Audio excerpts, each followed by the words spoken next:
It's unusually hot in western Washington. The early August sun beams through skies rendered hazy by fires a few hundred miles to the north.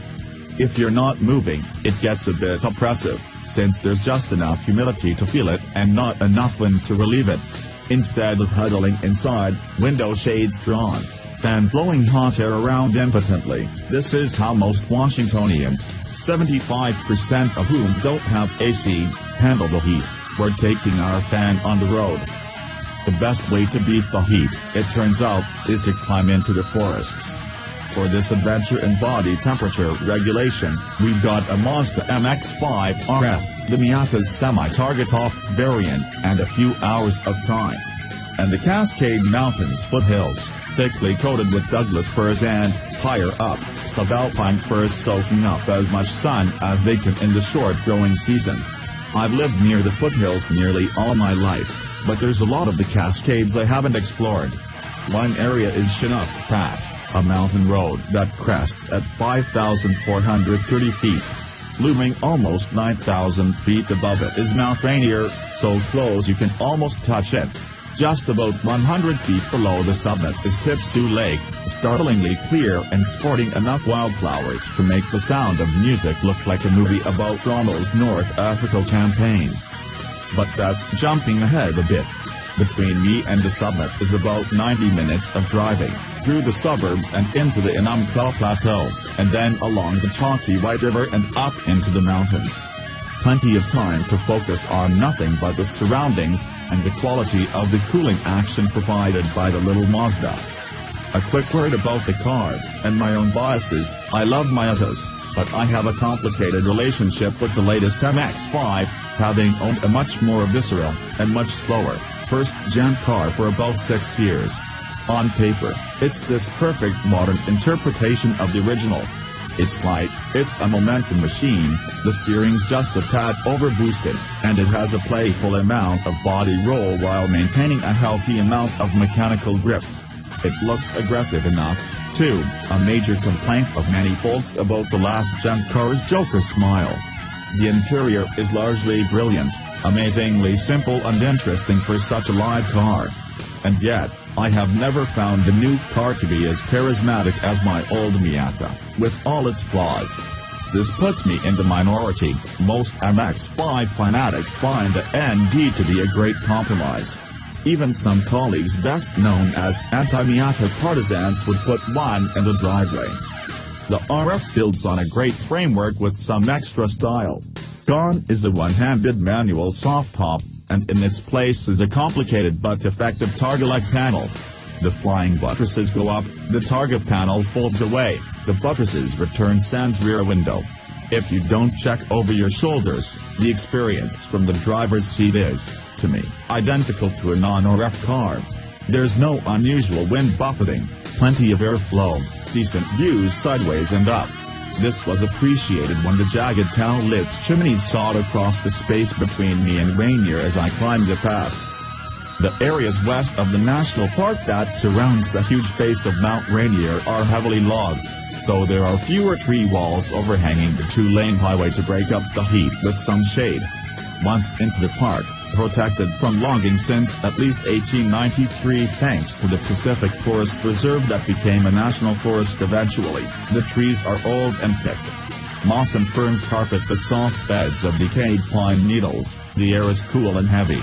Diving into one of these shady spots from the hot surrounding forest is like jumping into a cool lake. The RF's rear apparatus doesn't block or lessen the chilling effect, it's functionally just like a full convertible.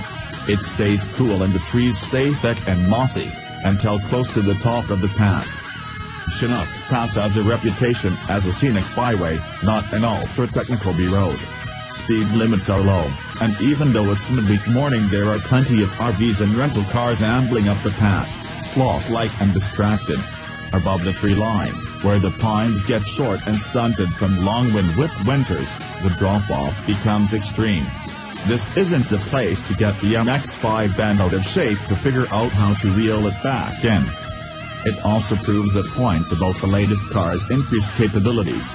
The shifter is smooth as ever, and heel towing down as an RV looms ahead is satisfying.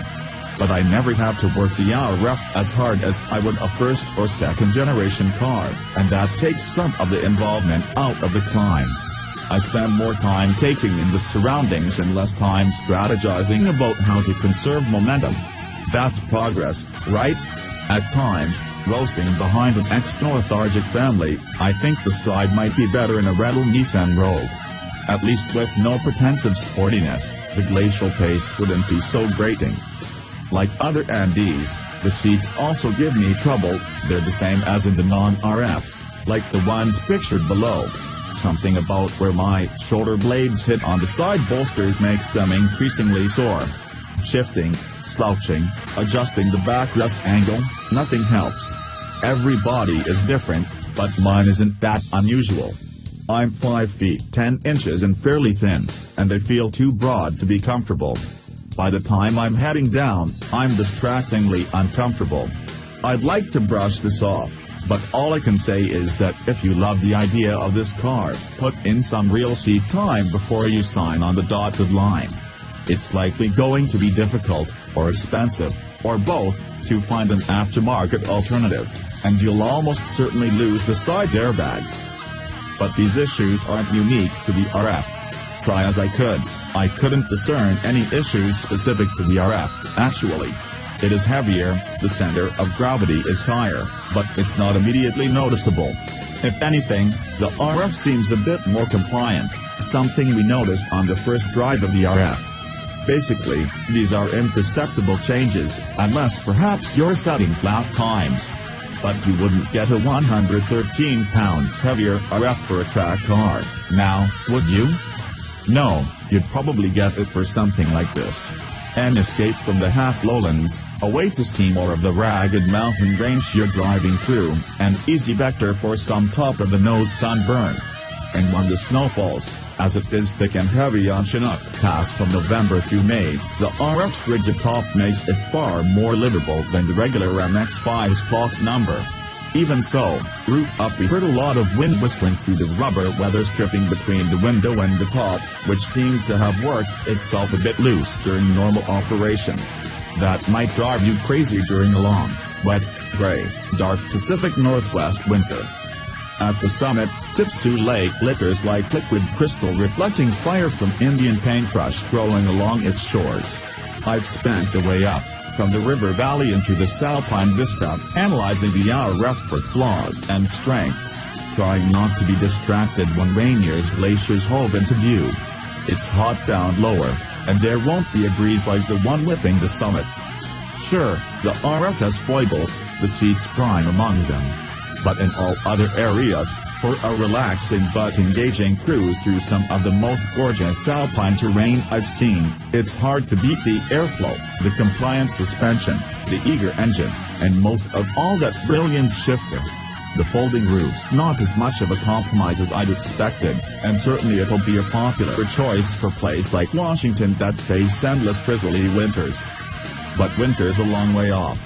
Time to dip into some more cool forest shadow pools before facing the heat.